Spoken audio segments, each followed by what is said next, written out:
काय नाही बोलायचं तुला यावर? इतकी निर्लज्ज आहेस का ग तू? अशी निर्लज्जपणे माझ्यासमोर उभी आहेस म्हणून विचारतेय. नसलेल्या बाळाचं बारसं करतेस तू. निर्लज्जपणाची हद्द झाली. चुकले मी सावली. मी हात जोडून माफी मागते. मी चुकले. मी तुला माझ्या घरात घेतलं, त्यानंतर तुझ्यावर आंधळा विश्वास ठेवला. मी चुकले. माझ्या आयुष्यातली सगळ्यात मोठी ही चूक होती, मान्य करते मी.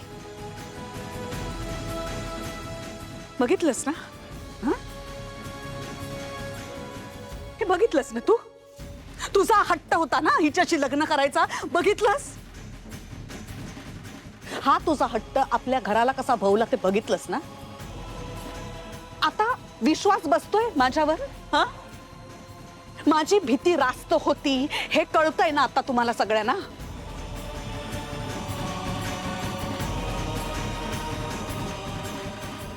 या हिच्यासारख्या एका बाईनी माझं बालपण उद्ध्वस्त केलं.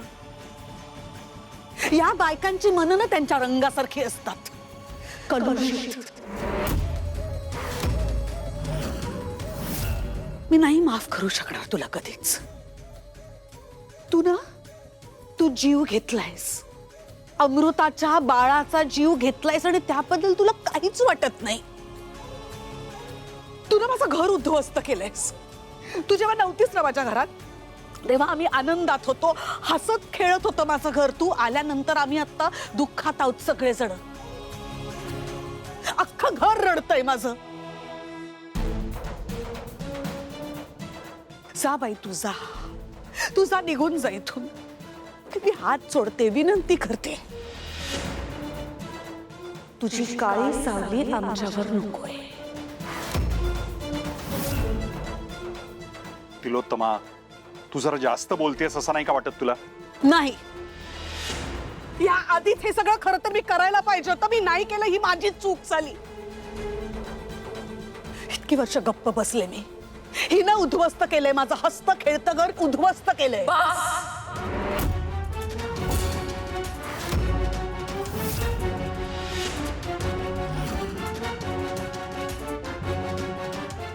खूप बोललात तुम्ही.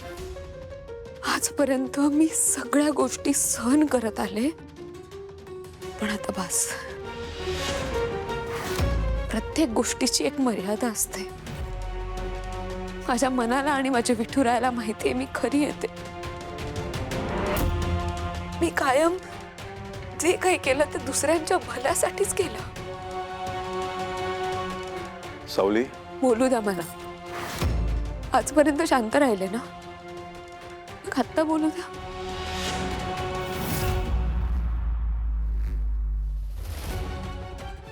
आणि तिलोत्तमा मॅडम, बाकीच्या गोष्टी जाऊ द्या, आपण अमृता वहिनींबद्दल बोलूयात. त्यांच्या ह्या परिस्थितीला तुम्ही मला जबाबदार ठरवताय ना? हो, पण ह्या आधी मी तुम्हाला 100 वेळा सांगितलंय की वहिनी एकट्या बाहेर पडत होत्या, म्हणून काळजीपोटी मला त्यांच्यासोबत जावं लागलं. माझ्या मनाचं नाहीच केलंय मी. हो, पण ह्या सगळ्याचा विचार न करता तुम्हाला फक्त मला दोष द्यायचा आहे, कारण या घरात आल्यापासून मी तुमच्या डोळ्यात खूप. तोंड सांभाळून बोला सावली. नाही सांभाळू शकत. आज मला बोलू दे.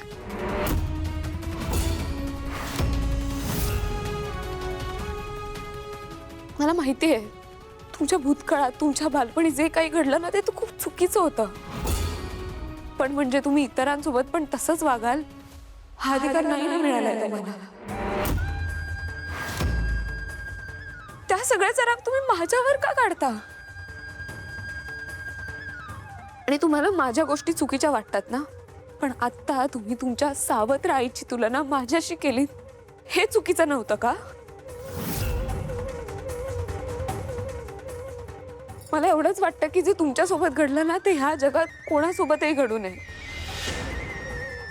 पण म्हणून प्रत्येक सावलीला तुम्ही काळं काळीच असणारी समजणार आहात का?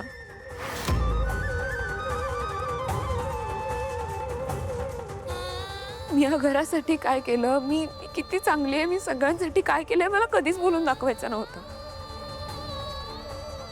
पण सारंग सरांना तुम्हाला आणि या घराला मी माझं कुटुंब मानलं, माझा जीव लावला.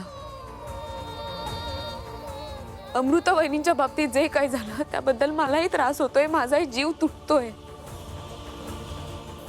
माझी चूक नसून मी स्वतःला कधी माफ करू शकत नाहीये. हो, पण त्यांचं सांत्वन करण्यापेक्षा, त्यांची काळजी घेण्यापेक्षा तुम्हाला फक्त मला दोष द्यायचा आहे.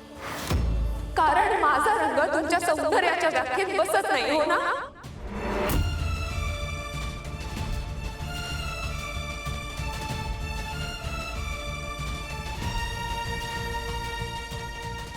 सावली ऐक माझं, बस झालं आता, शांत हो. किती वेळ गप्प करणार आहात मला? मी या घरासाठी काय केलं हे मला बोलून दाखवायचंच नव्हतं कधी.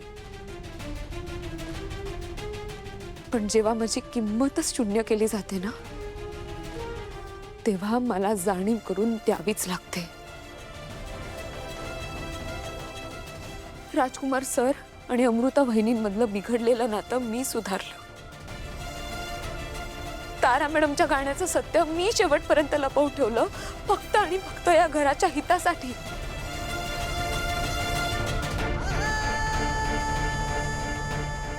तारा मॅडम, तुम्हाला आठवतंय ना तुमचं लग्न कोणत्या परिस्थितीत झालं आणि तुम्हाला कोणी मदत केली होती ते?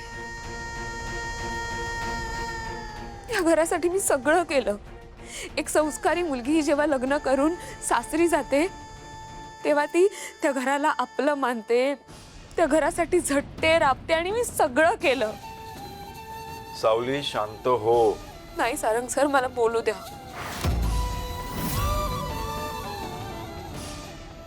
राजकुमार सर सुधारले आहेत, त्यांना परत घरी घ्या हे म्हणत मी तुमच्या समोर गळ घातली. आणि म्हणूनच त्या दोघांचा संसार आता सुधारलाय, सावरलाय. तुमचा जीव वाचवला हो. या घराची ढाल बनून राहिले, पण तुम्हाला फक्त माझा अपराधी चेहराच दिसतो, हो ना? ऐकताय ना सगळे? ऐकताय ना? ही म्हणून करत होती सगळं. ही मुलगी ना हे कधीतरी आपल्याला सगळ्यांना ऐकून दाखवणार. तिने केलेल्या उपकारांची आपल्याला जाणीव सुद्धा करून देणार. ठाऊक होतं मला, कारण ही अशीच आहे. तू असं बोलतेस जणू काय तू ना एकदम असा चांगुलपणाचा पुतळा आहेस आणि आम्ही सगळे नराधम. तू एकटी चांगली या घरात आणि आम्ही सगळे वाईट, हो ना? पण तू काय केलंयस? तू किती चुका केल्यास त्या सांगू मी तुला. हे ताराचं गाणं, तुझा आवाज वगैरे, या सगळ्या छोट्या छोट्या चुका आहे. तू जीव घेतलायस, एका जीवाचा बळी घेतलायस तू, बळी. आणि त्याबद्दल तुला काहीच वाटत नाही? आम्हाला सोड, तू अमृताला सुद्धा सॉरी नाही ना म्हणालीस? स्वतःवरची जबाबदारी झटकलीस आणि आम्हाला आता तत्वज्ञान शिकवतेस. अमृताशी असं वागायचं, तसं वागायचं, हे नाही करायचं, ते नाही करायचं. आम्हाला नको अक्कल शिकवूस तू. अक्कल नाही शिकवत दिलं होतं मॅडम. आणि तुम्ही या सगळ्याला मला जबाबदार ठरवताय ना. मी फक्त अमृता वहिनींना या सगळ्यातून बाहेर काढण्याचा प्रयत्न करत होते, ज्याचा प्रयत्न तुम्ही कधीच नाही करू शकलात.